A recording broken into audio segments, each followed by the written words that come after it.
It's our Wednesday party. It is a party. No?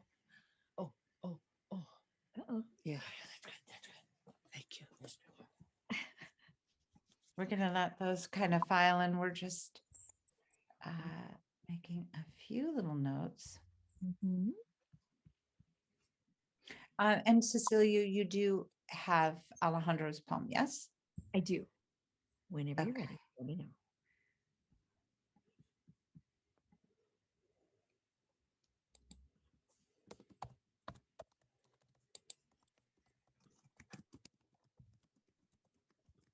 All right. We are welcoming all of you.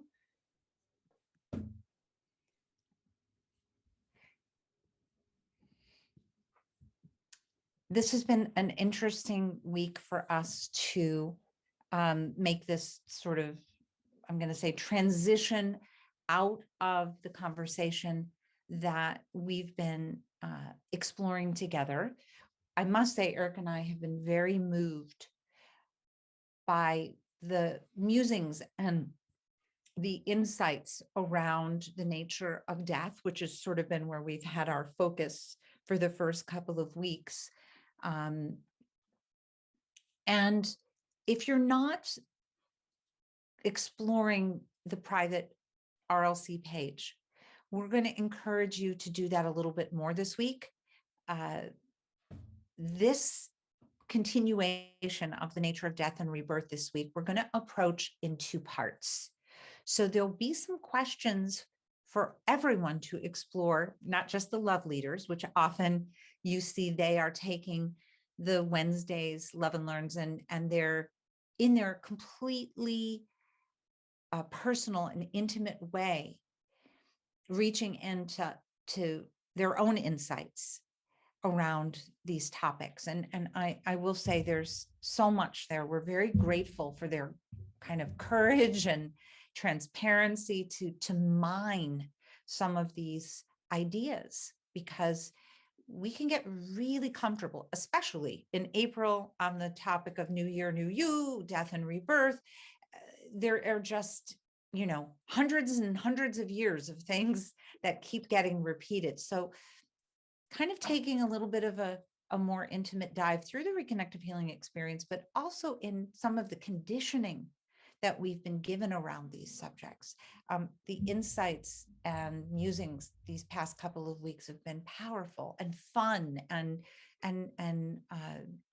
again, trustworthy, because some of them have been very personal and, uncomfortable. So as we go into this week, we're going to invite everyone in, and we're going to investigate throughout the upcoming week. And let's just see how that sharing goes. And really,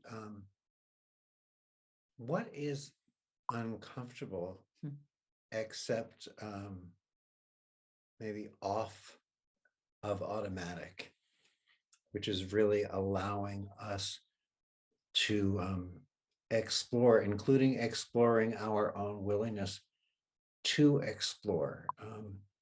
It doesn't necessarily mean uncomfortable as in pain or discomfort, as much as it may simply mean a lack of familiarity, because it is off of automatic. And that's really where our growth is. And it's funny, our brains tend to identify the unfamiliar with pain or discomfort. In reality, when we look at it, it's neither. It's simply unfamiliar.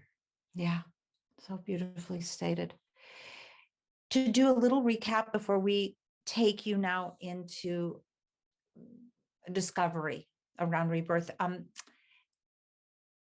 Alejandro, who's one of our love leaders, shared something from something he had read that resonated deeply for him around the nature of death.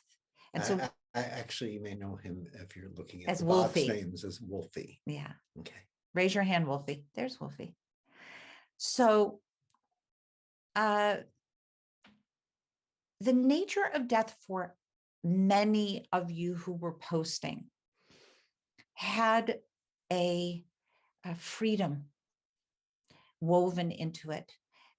To use Wolfie's words, a surrender. Some expressed it through this statelessness or formless quality that was so full and freeing on many levels, but not final, or we'll say an end to, more of a continuum, which was so interesting because clearly we are not taught that death is a continuum. We are taught that death is the end, finished. So I want to read what Alejandro shared with something that he had read from Monsters Don't Need Rescuing by, I can't even tell you, like Technicolor Tiger. Oh yeah, Technicolor Tiger. It was just something he'd read, and Cecilia will put it in here. And we just thought this was an interesting way to kind of bring that to some closure as we then explore this rebirth expanse. So Alejandro writes, he shares, "It was as I lay dying when my consciousness finally began to clear.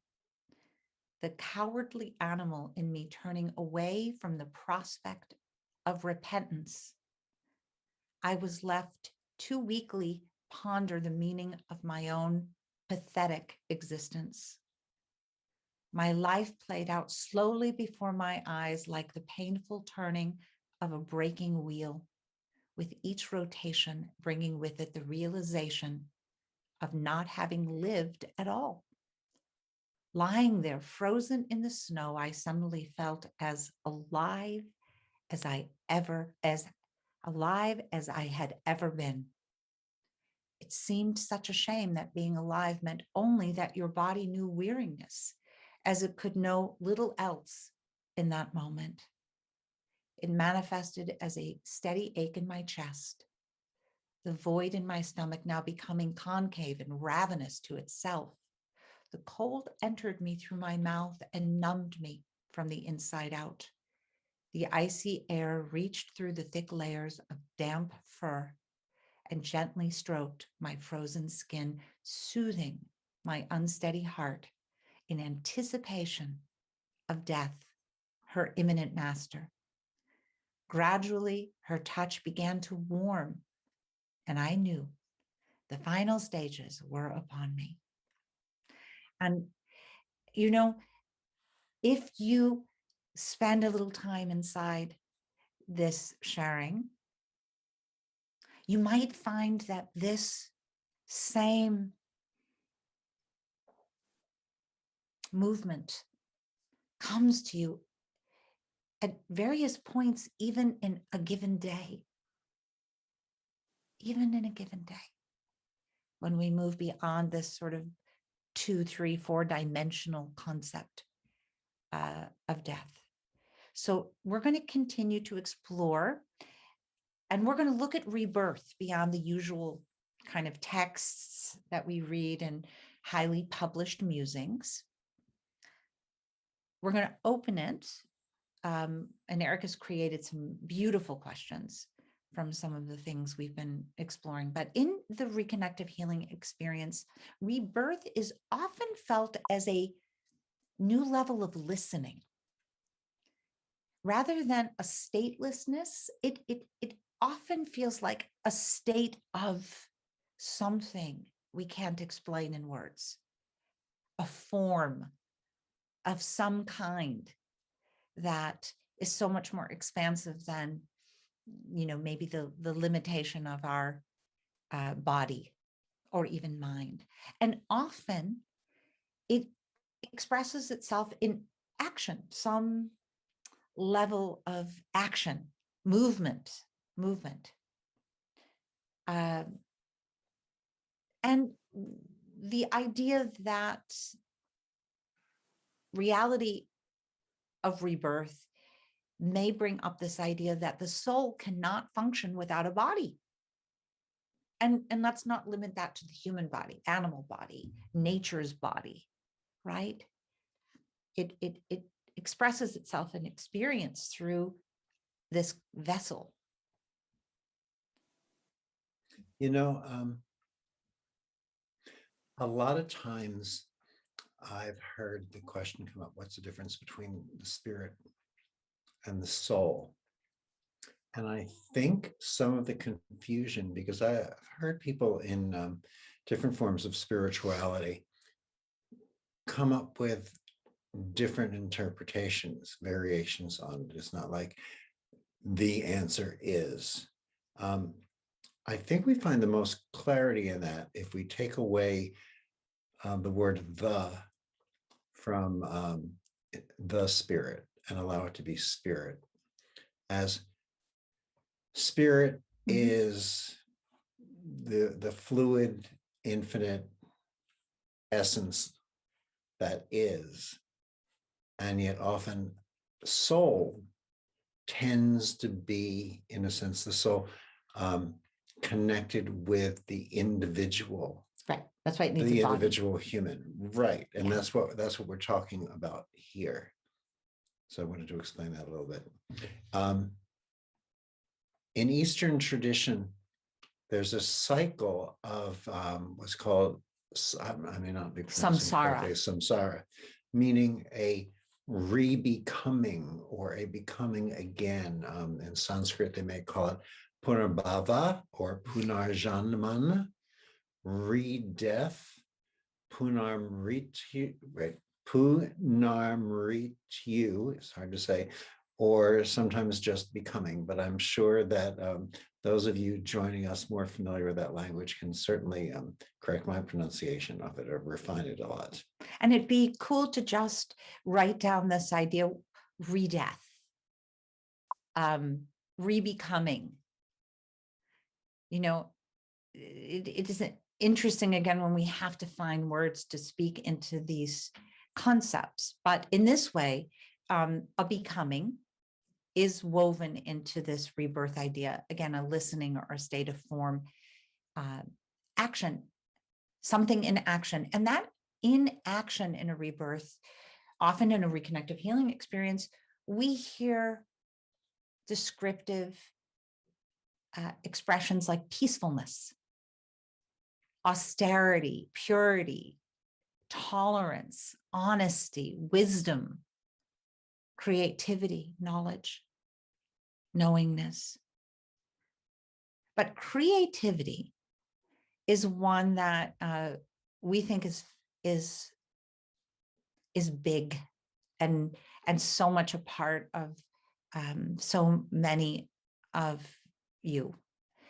And I heard Lee Harris say something recently that creating is healing, and how creating anything is actually setting us on a healing path. So this rebirth, this origin of creativity,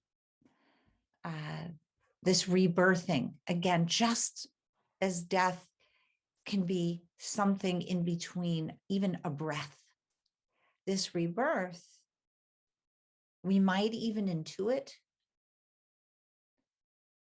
as God is the very self of each of us.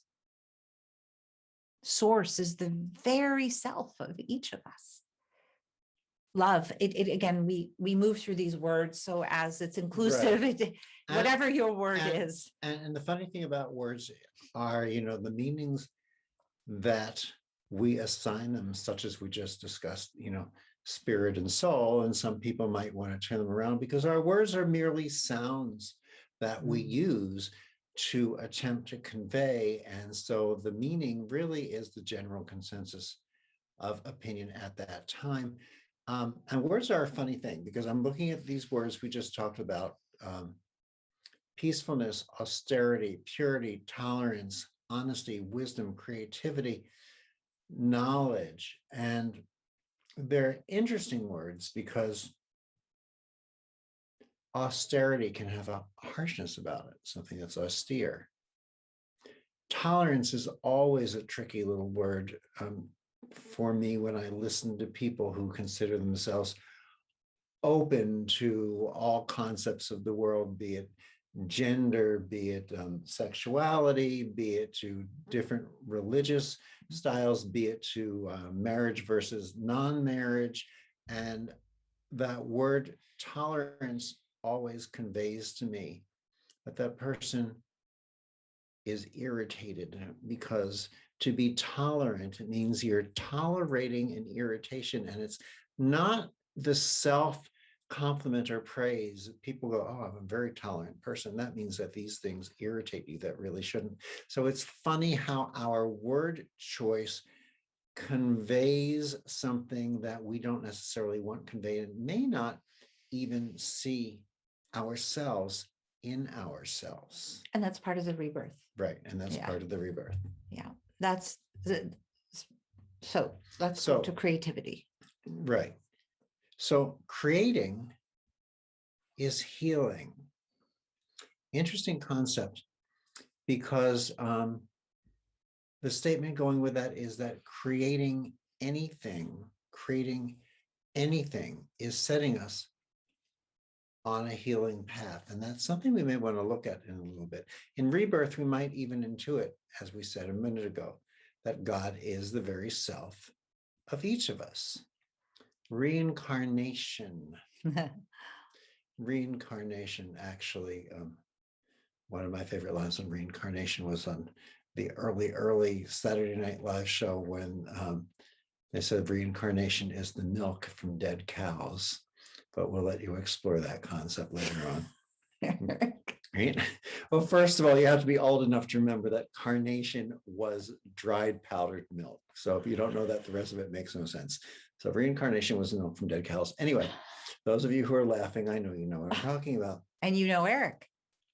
That's right. why we're laughing. Anyway, reincarnation, also known as rebirth or transmigration, and that's a familiar word, but not a word that we think of often, is the philosophical or religious, for some, belief that the non-physical essence of a living being begins a new life in a different physical form or body after biological death. And it's interesting they refer to it as philosophical or religious, because it can be either, and it's not necessarily both. As a matter of fact, a handful of hundreds of years ago, the concept of reincarnation was in both Christian and Jewish religious textbooks, and were removed from both over time. And the general theory of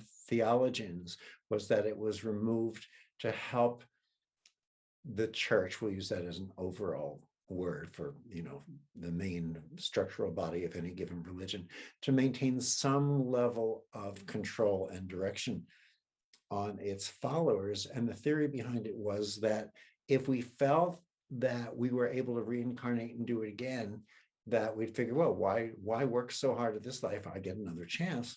When in reality, what it seems to be is, as people grasp that there is this bigger cycle, we realize that it has far more significance to be the best we can each and every time through, because there is an interactive play. So the term transmigration means the passing of the soul from one body to another after death. Yeah, let's take a pause, because you brought so many things into that last sharing. It's a smorgasbord. Yeah. This way in which we think of reincarnation, and some of you in this call have had very profound life after death experiences. This transmigration often is referred to, as Eric just mentioned, as the soul from one body to another, moving, and many different variations on how that happens comes up in so many different ways that get served up throughout the day. Even in the simplest self-improvement tips and tools, this idea keeps sort of getting laid at our feet to try to figure out. And for me, I can just say, I find it very confusing in a way. But part of the questions that we're about to offer up here for you to ponder throughout the week around are going to explore that. But we're not going to tell you what they are quite this moment, because we are going to say goodbye to all of our wonderful YouTubers who have joined us.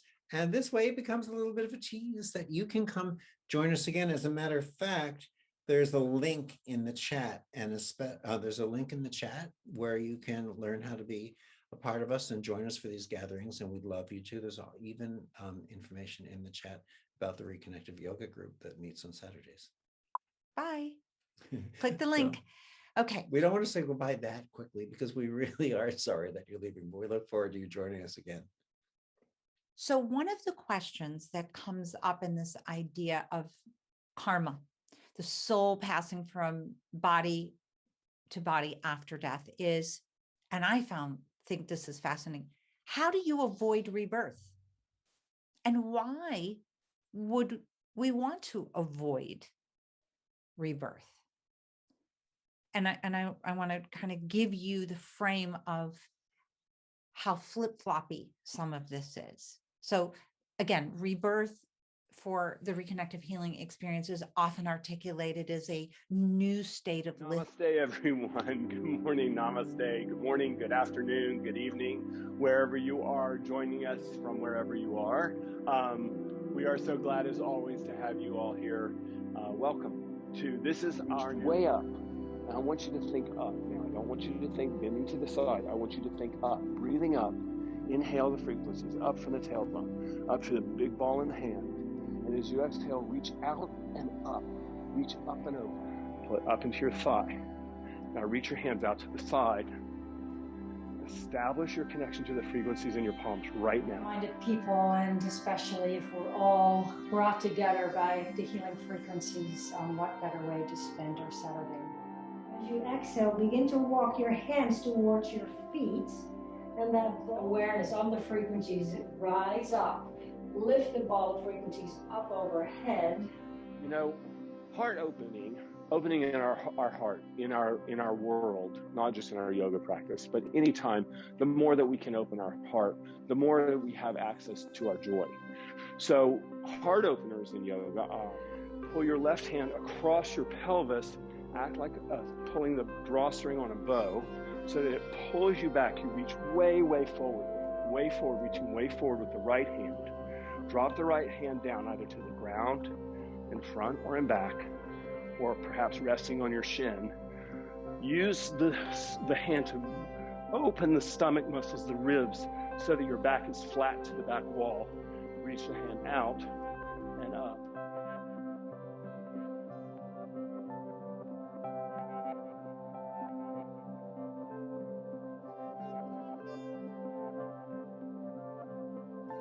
Hey there, family. Dr. Eric and Jillian here. Welcome, everyone. And we're very excited about Reconnective Life, our first online global community. This is the most exciting way we've been able to get together since I founded the Reconnection. It'll be a place where we can do things together. We'll move into breakout rooms at times when that's appropriate. We'll have energy interactions and meditations and exercises. In other words, expect things you haven't seen before. You are so charged. Things He is so lit about every new way we get to be together every day. Just be together. Let us just speak a little bit about what is going to be the shape of this community. In this community, we can share and discover more. Here we can talk to each other, we can chat, we can learn from and about one another.